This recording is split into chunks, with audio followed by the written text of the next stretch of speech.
Hi, I'm Melinda Kucsera, your indie fantasy author, and today I just wanted to talk about some of the deep lore, the people, the history, of things that happened way before any of the books that I've written take place. But those events and people affect the stories that I am writing in many ages later. So, in the first part of this, I'm going to talk about the personification of history. And in the next part, I'm going to talk a little bit about why the question came up about the personification of history. And yeah, I thought that would be kind of fun to look at the deeper lore because there is a deeper lore at work. I keep a lot of it out of the books. I only put in like what's absolutely relevant, and sometimes characters are seeing and experiencing things that are an echo of something from the past or the effect of something from the past, especially in the Cursebreaker series as well as the His Angelic Keeper series. A lot of what you see in the Cursebreaker series is the effects of all that because started as a mage, and a lot of what happened in the past deeply affected the magic and the makeup of their world. So he is still dealing with the repercussions of that. And in the deep past, there was a lot of magic and mages. And not just mages, but there are other races, there are other immortal entities who are wickedly powerful. And with great power, as they said in the Spider-Man comic books, comes great responsibility, and not everybody who gets a lot of power can handle it. So there was a big problem with that in the past. Very powerful people doing very bad things. And there was a reaction against that. And it was thought that if we limited the magic in some way, then someone could not rise up with an insane amount of power and do horrible things. We would have a problem stopping. So the magic in the past was broken multiple times in order to keep a very powerful person or entity from arising. So as powerful as Sarn is, and he's very powerful in the Cursebreaker series, he's very weak compared to the mages and magical creatures of the past, because the magic has been broken so many times to limit how much power a person can have that he's not able to get to that power level. But he still is scary powerful. But thankfully, he's also limited by the promises that he has made, as well as his own morals. He's a very deeply moral person, and he feels things very deeply, so he's not going to misuse that power. At least I hope not. So far, I don't think he has. And hopefully in the future, he will stay that course and remain true to what he believes in and to the people that he cares about, and continue to be someone loving and protective, and as well as powerful in a world where there's a lot of institutions and people who are the opposite. But many of them do not have magical power, so they have a strong influence on things going on, but they don't have the magic to make things even worse. But complicating that is, well, I'm going to talk about that in the next segment. So let me get to that next segment. So in the next segment, I'm going to talk about the personification of history. But why are we talking about the personification? Why is history personified at all? So I'm going to cover the why part of this after I talk about the personification of history, because this came up while I was working on Rogue Ranger, which is the third book in the Robin of Larkspur series, and it's becoming clear her series is going to be substantially different from the Cursebreaker series. It's going to go in a totally different direction, and part of that is the character herself. Robin is a wanderer. Sarn is very rooted to places. And part of it is also that the magic is changing. It's been broken, as I said earlier, many, many times, and that's had an effect on it. And I'm seeing the effect in Robin of Larkspur series. So if you've read Hunter's Night, which since it came out in 2019, I'm going to assume that you've probably read it. And if you haven't read it, I'm sorry, but this is going to be a bit of a spoiler, because I can't talk about what I want to talk about without making mention of this. So what's come up in her books is that after any magic has been worked, there's a residue that's left behind, and Robin sees them as glowing strings. Okay, not all the strings glow. There are some strings that don't glow, And we're actually getting much deeper into that in this third book, and just the challenges that she faces, the company that she is keeping. It's bringing a lot of this to the surface, and it's making me really think about, what are these strings? When they first showed up in Hunter's Night, they were kind of a neat thing, and I was like, oh, okay, maybe earth magic does this too. It's not just stone magic, which Sarn has, which is part of earth magic. There's also like the enchanted trees. There's that part of the magic too. But there's also like animals, and there's magic associated with that too. I haven't really delved too deeply in that, so I'm not fully certain. There is a character in the Cursebreaker series who has this sort of earth magic that deals more with, not with plants, but with like animals and other living things. So we will get that eventually, but not immediately, because it's a more subtle magic. That's what it seems to me when I'm trying to like identify exactly it. And I don't think it'd be overt for a little while. It's the same thing with Rand's magic. His magic is very subtle, so it's there. He's doing things, he's using it, but it's not like Sarn's magic, which it's big and showy, and you immediately see it, and you can point to it and say that is earth magic. He is doing something. You can see his shields. He can throw rocks at you. He can do things with the rocks, and that's all very visual. But there's actually a lot of magic in the world that's much more subtle, that does not have a visual effect, or if it does have one, it's subtle and you may not notice it. I can't call attention to it sometimes because the characters themselves don't recognize that anything magical is even happening. So it's a little bit of a struggle, like that we are getting some of that magic at work and it is happening, but it's hard to point it out because Sarn doesn't recognize that's what it is. And if we're in other people's heads, they don't always recognize that's what it is. They live surrounded by an enchanted forest, so they're used to seeing things that are not quite what we would consider normal anyways, and most of the time they just kind of dismiss it because they're living near an enchanted forest, so weird things are going to happen.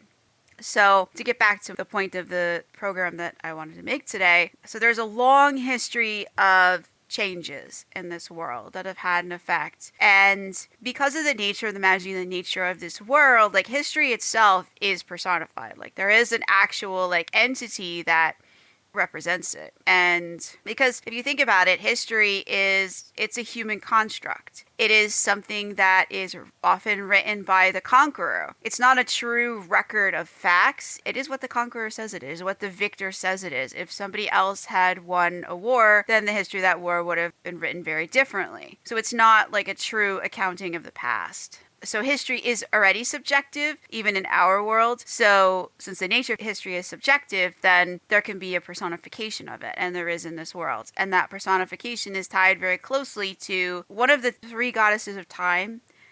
One is the future, and that's Faye. You've already met her. She's in all four of the currently published His Angelic Keeper books. She is a riot. So if you haven't met her, go read the His Angelic Keeper books. She just only shows up at the end of the first one, but she's in every single one afterwards, and she gets quite a lot of page time, so you can go hang out with her. She's very showy about her magic, and you won't have any questions about what she can and can't do. She's very explicit with that. So she is the future. She can only travel one direction in time. She can only go forward. The only exception to that is if she goes forward to look at a future event, which she doesn't often do, because then she'll miss something in the present. She can go back to the present, but the present is always moving. It's always running to catch up with the future. So if she goes forward in time to look at something, whatever time she experienced while being in the future, that time she's lost in the past. She cannot go back to the exact moment that she left at. So she spent an hour in the future. When she comes back to the present, it's not where she was. An hour will have passed. And if you're in the middle of like a war or like really pivotal events, like a lot can happen in that time frame. So she doesn't often go forward in time because she's afraid she'll miss something in the present. And she can't go back. If she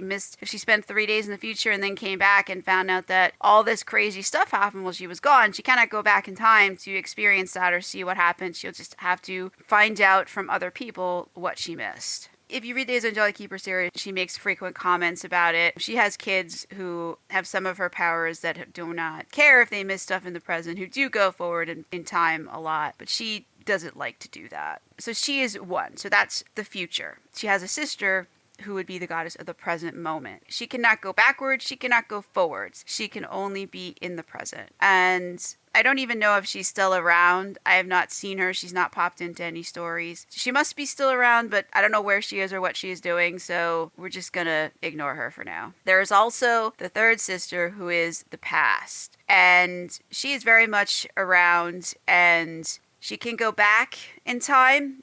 So we've got the goddess of the past, and she has a twin, which would be the personification of history. Since the goddess of the past showed up in Rogue Ranger, I'm not going to spoil that, but something else happened. There was some time magic at work, and she felt it, and she came by, and there was remnants of it, and she was like, okay, I can't leave this lying around. That's dangerous. So she was collecting it. And history came to see what the heck's going on, and I had to figure out, well, what does the personification of history look like? And so I asked a general question on TikTok, what does the personification of history look like? And that's this next segment. And then I go into, in the following segment, why this came up and why it's important. And in the third segment, we go a lot deeper into the lore. So let's get to it.